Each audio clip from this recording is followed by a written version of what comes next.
Football star રોનાલ્ડોએ Christmas નિમિત્તે તેના ચાહકોને તેની આગવી અદામાં અનોખી ભેટ આપી છે. તેણે તેની ગર્લફ્રેન્ડ અને બાળકો સાથે ડાઇનિંગ ટેબલ પર બેઠેલા હોવાનો ફોટો શેર કર્યો છે. તેણે શેર કરેલો ફોટો પણ ઘણું બધું કહી જાય છે અને કેટલાયને આ ફોટોમાં પોતાના ભૂતકાળની યાદ આવી જાય તેમ છે. રોનાલ્ડોની તેના ચાહકોની ક્રિસમસ ભેટમાં કેટલાય લોકોની જીવનભરની યાદો સમાયેલી છે. સ્વાભાવિક છે કે રોનાલ્ડો પોતે પણ ગરીબીમાંથી આગળ આવ્યો હતો અને તેના ઘરની પરિસ્થિતિ એવી હતી કે એક સમયે તેના ઘરના લોકો એક જ મોટા કાપડમાંથી ઘરના બધા વસ્ત્રો બનાવડાવતા હતા. આજે ફૂટબોલર પોતે અબજોપતિ છે, પણ તેને તેની પોતાની આ જૂની સ્મૃતિને તાજી કરતા એક કાપડમાંથી આ રીતે તેની ગર્લફ્રેન્ડ અને બાળકો બધાના એક જ ડિઝાઇનના કપડાં પહેરાવ્યા હતા. કપડાં જોઈને કોઈ એમ જ કહે કે એક જ ટાંકામાંથી સીવડાવ્યા હશે. રોનાલ્ડોની આ તસવીરે કરોડો લોકોને તેમના ભૂતકાળની યાદ તાજી કરાવી છે. કેટલાય લોકો છે જેમણે ઘરમાં આ પ્રકારની પરિસ્થિતિનો સામનો કર્યો હશે. કેટલાય લોકોનું ઘર આખા એક જ ટાંકામાંથી વસ્ત્રો પહેરતું હતું. પિતાથી લઈને તેમના માતા પિતાથી સંતાન બધા માટે એક જ ટાંકો આવતો હતો અને તેમાંથી દરજી તેમના કપડાં સીવી દેતો હતો. રોનાલ્ડોએ તો તેમના ચાહકોને અનોખી ભેટ આપવાની સાથે તેનો ભૂતકાળ તાજો પણ કરી લીધો. આજની પેઢીમાં ઘણા આધેડ લોકોને ખબર હશે કે તેમના માતા પિતાએ તેમને કેવી સ્થિતિમાં મોટા કર્યા છે, તેઓની સ્થિતિ કેટલી ખરાબ હતી, તેમના પર શું શું તકલીફો વીતી હતી, તેઓએ કેટલી તકલીફોમાં દિવસ પસાર કર્યા હતા. રોનાલ્ડોએ આના સાથે ફક્ત તેના પ્રશંસકો જ નહીં પણ કરુણ ગરીબીમાંથી જીવીને બે પાંદડે થયેલાઓને તેમની જીવનભરની મહેનતની પણ યાદ અપાવી છે.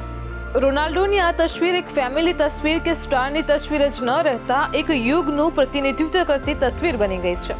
આ તસવીર પોતાનું પેટીયું રડીને ધીમે ધીમે સારી સ્થિતિમાં પહોંચેલા કરોડો લોકોનું પણ પ્રતીક છે, જેને વર્તમાન યુગમાં ન્યૂ મિડલ ક્લાસ કહેવામાં આવે છે.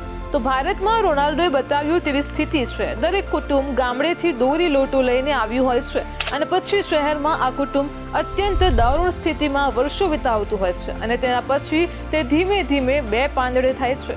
રોનાલ્ડોએ આ રીતે કરોડો લોકોને ક્રિસમસની શુભેચ્છા પાઠવીને તે પ્રકારનો સંદેશો આપ્યો છે કે હું પોતે પણ આ પ્રકારની પરિસ્થિતિમાંથી પસાર થઈ ચૂક્યો છું.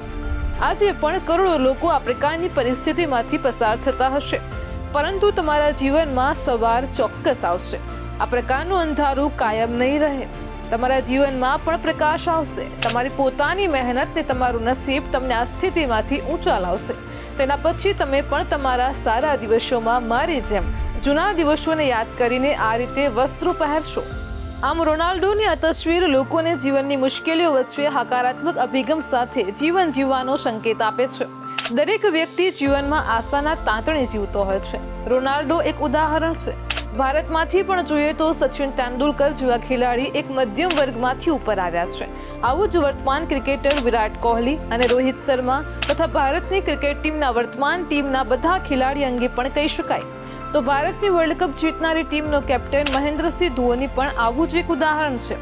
ઝારખંડ જેવા આદિવાસી વિસ્તારમાંથી આવીને ભારતીય ક્રિકેટ ટીમના કેપ્ટન બનવું તે જેવી તેવી વાત નથી.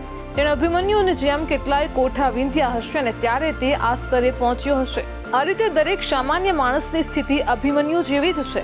તે પોતાના કુટુંબને જીવંત રાખવા માટે રીતસરના અભિમન્યુની જેમ જ સંઘર્ષ કરતા હોય છે અને તેથી દરેકે જીવનનો ચક્રાવો વીંધવા માટે રીતસર રોનાલ્ડોથી લઈને તેંડુલકર સહિત બધાની જેમ સંઘર્ષ કરવો પડે છે. કહેવત છે, સંઘર્ષ વગર સિદ્ધિ નથી. આ બધા સ્પોર્ટ્સ સ્ટાર તળિયેથી ઉપર આવેલા હોય છે અને તેથી તેમને ખબર હોય છે કે એક સમયે તેમની શું સ્થિતિ હતી અને આજે તે કઈ સ્થિતિમાં છે અને તેથી જ તેઓ તેમની જૂની સ્થિતિને કદી ભૂલતા નથી. અને તેની સાથે તેઓ એ સંદેશ પણ આપે છે કે જો કોઈ પણ એક વ્યક્તિ કોઈ એક બાબતમાં નિપુણતા મેળવે છે તો તે જીવનમાં કયા સ્તર સુધી પહોંચી શકે છે. ક્રિકેટર, ફિલ્મ સ્ટાર, સાયન્ટિસ્ટ, ઉદ્યોગપતિ, ટેકનોક્રેટ વગેરે આનું ઉત્તમ ઉદાહરણ છે.